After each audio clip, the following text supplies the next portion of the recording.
An extended stay in space for one of our astronauts, a new resupply mission to the space station, and locating the universe's first type of molecule. A few of the stories to tell you about this week at NASA.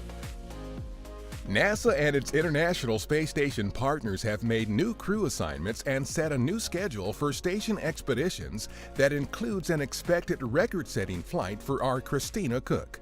Instead of returning to Earth this October, Cook will remain in orbit until February 2020, which will set a new record for the longest single spaceflight by a woman. The previous mark of 288 days was set by our Peggy Whitson on expeditions 50 through 52 from 2016 through 2017. I do think examples matter, and so it's important that people just see that it's normal for people of all shapes, sizes, genders to be able to fulfill the dreams that they have. Two other NASA astronauts, Jessica Meir and Andrew Morgan, have also been assigned to future space station crews.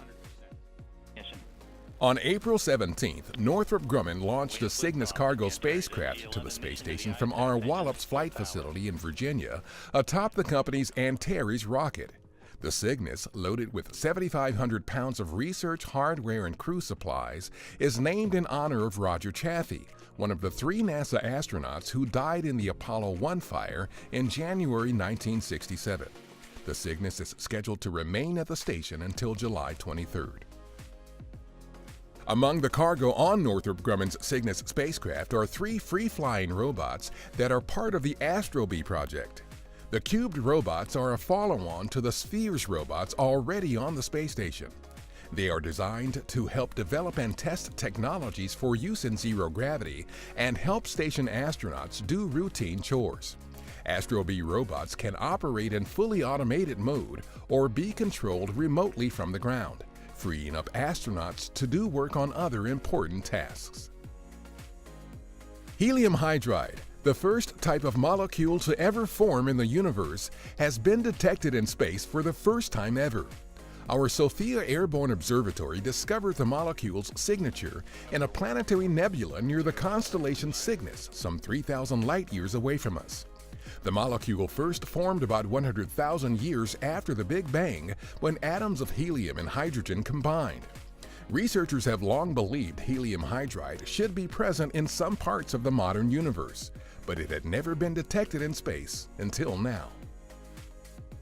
Data from our Lunar Atmosphere and Dust Environment Explorer, or LADEE mission, which ended in April 2014, show that meteoroids that strike the moon can release water from hydrated soil just below the lunar surface. Models had predicted that meteoroid impacts could release water vapor from the moon, but scientists had not yet observed the phenomenon.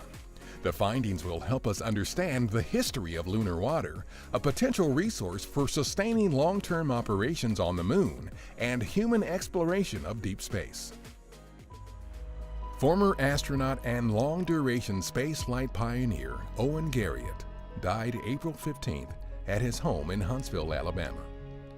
Garriott flew aboard the Skylab space station during the Skylab 3 mission and on the Space Shuttle Columbia for the STS-9 Spacelab 1 mission. He spent a total of 70 days in space. Owen Garriott was 88 years old.